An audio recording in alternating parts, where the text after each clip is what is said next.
The Aeolian Harp is a unique instrument that you don't actually play. The wind blows across the strings and conjures up all sorts of overtones from them, creating an eerie, ethereal sound that ebbs and flows with the breeze. After completing my first Aeolian harp that was strung with 6 strings, I knew there was only one direction to go from there.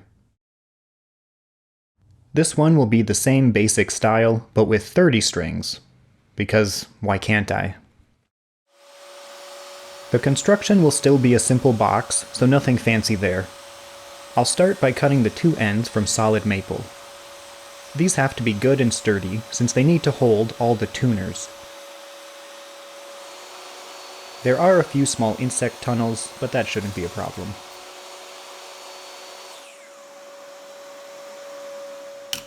I made a pattern for the drilling locations in each end, and I'll attach it and begin the boring task.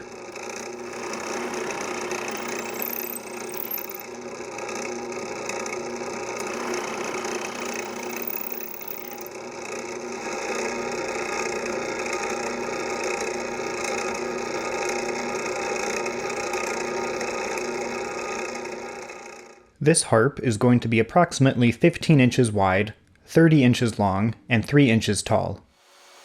Due to the larger size, I've opted to construct it with 1/8 inch plywood instead of solid hardwood, except for those 2 end pieces.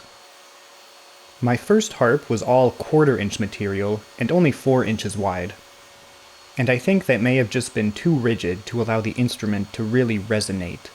So I'm hoping the thinner, wider material on the top will be more sensitive to vibrations. But you never know with these things. There are a lot of variables. My table saw is pretty small, and I don't have any extra tables built around it. So to cut the top and back to their 30-inch length, I decided the easiest thing to do was put a straight edge 30 inches from the edge of my work table, and use a flush trim bit to cut them. I'm actually cutting 3 pieces here. The third is for the baffle to cover the strings, which we'll get to later on.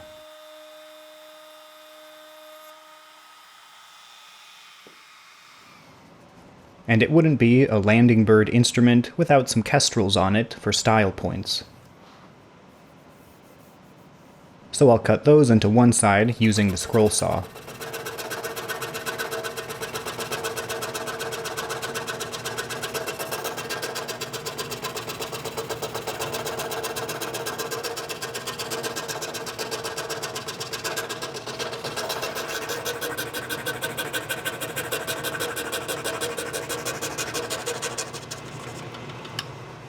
Once they're done, I'll smooth over the edges with a strip of sandpaper, making sure to get all the shredded bits of veneer on the interior side.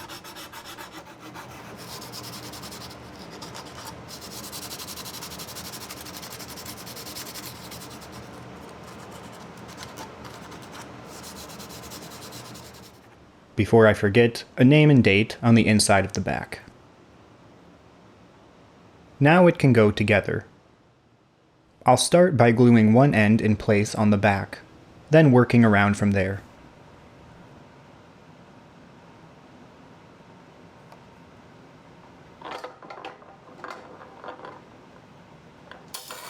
To reinforce the long edges, I'm gluing in some thin strips of poplar.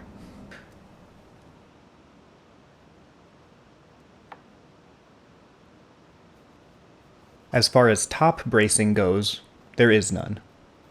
There will be a lot of strings on this thing, but they'll be at a fairly low tension, and the bridge on each end will span the width of the top, so the pressure should be spread out across the instrument. At least that's my hope. I guess we'll see if it collapses when I put on the 30th string.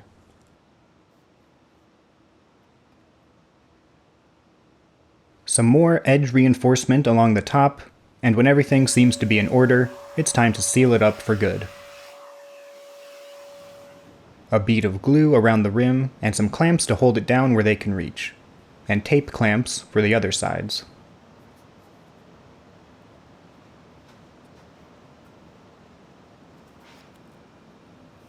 While that dries, I'll make the 2 bridges the strings will go over.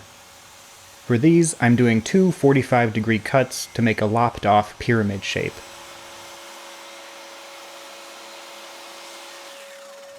Then the ends are chiseled down at an angle.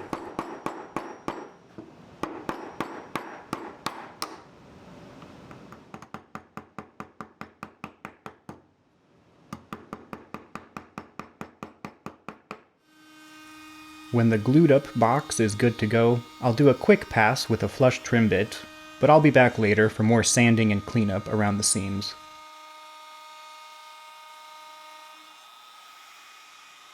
Like I mentioned before, the harp is going to have a removable angled baffle over the top to funnel wind across the strings.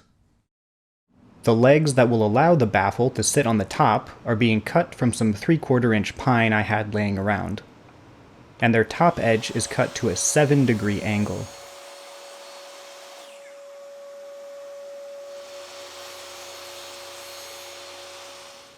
I cut the tall rear ones slightly long, so then I can trim them down until they're at the right height. To get them correctly positioned, I'll temporarily attach them to the top. Then the baffle can be glued onto them.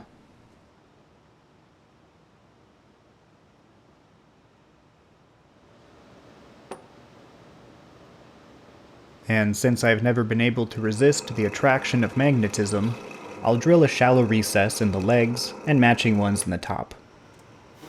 These will eventually hold magnets, so the baffle will have something to keep it from sliding off.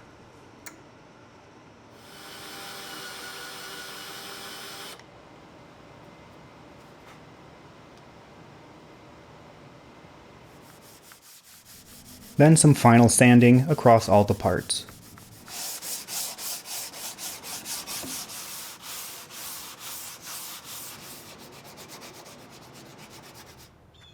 And now it's ready for an oil finish.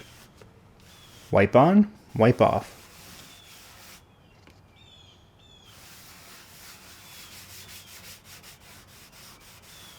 Next, the hardware. These screw eyes will anchor the strings at this end. To expedite the process, I bent one of them into a hook and can use that to tighten them.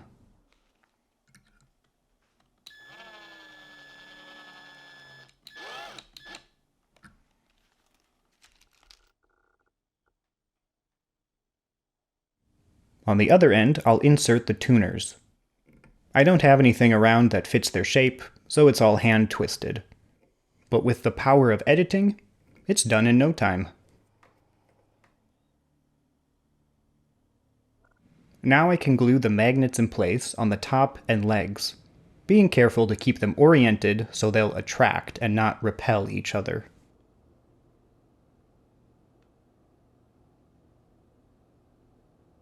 And now for the next really tedious job, stringing. I bought some inexpensive 30-pound monofilament fishing line, and I'll start by tying one end to a screw, then looping it through the tuner on the other end and tightening it up.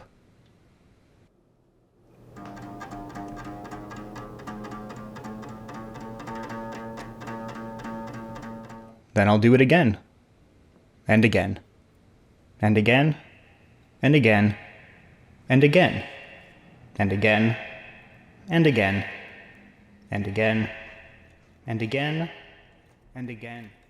Okay, all the strings are on, and they're ready to be tuned to pitch. I have no idea what the ideal tension is for this particular instrument, so I'll just turn one until it feels right. No scientific basis for that, then tune everything else to match. In this case, I settled on tuning them all to A. As I tune each one, I'm also pulling on it to get it to stretch out faster. After going through them numerous times over a couple days, they eventually stabilized and now hold a pitch reasonably well. So here's 30 strings, all tuned to the same note.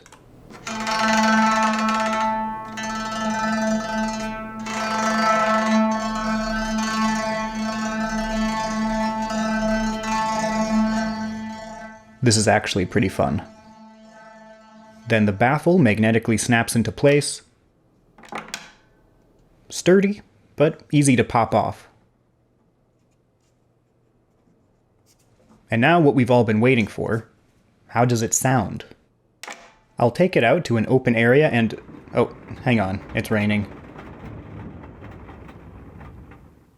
Okay, as I was saying, I'll take it out to an open area and let the wind do its thing. Well, I went out on a windy day, and this thing didn't make a sound. I have no idea why it doesn't work, but I'll start with the least invasive operations and work my way from there. The box seemed to vibrate around an F sharp, so I tuned the strings down to that. When played by the wind, the fundamental isn't actually heard, but I figured it wouldn't hurt and would maybe encourage everything to resonate. Second, the baffle might be a bit high and distant from the strings, so I'm going to raise up the bridges to get the strings away from the soundboard. I don't know if it matters, but now the strings are more centered in the flow of wind on this end. Third, to make the baffle more of an enclosed funnel, I'm attaching some pieces to the sides. Hopefully this will force more air from one end to the other across the strings instead of out the sides.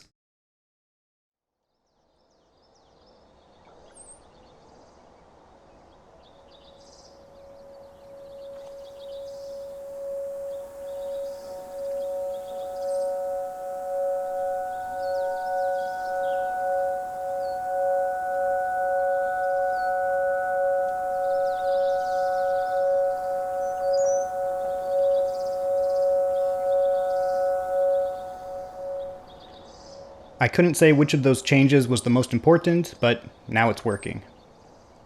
Although, I have to admit, I'm a little disappointed by the fact that it sounds pretty much exactly the same as my 6-string harp. It's not a sound that is appealing to everyone, but I think it's a beautiful ambient drone going up and down the harmonic series. Maybe a mix of string gauges would change the sound in a good way, but for now, I'm just going to sit back and listen to the wind.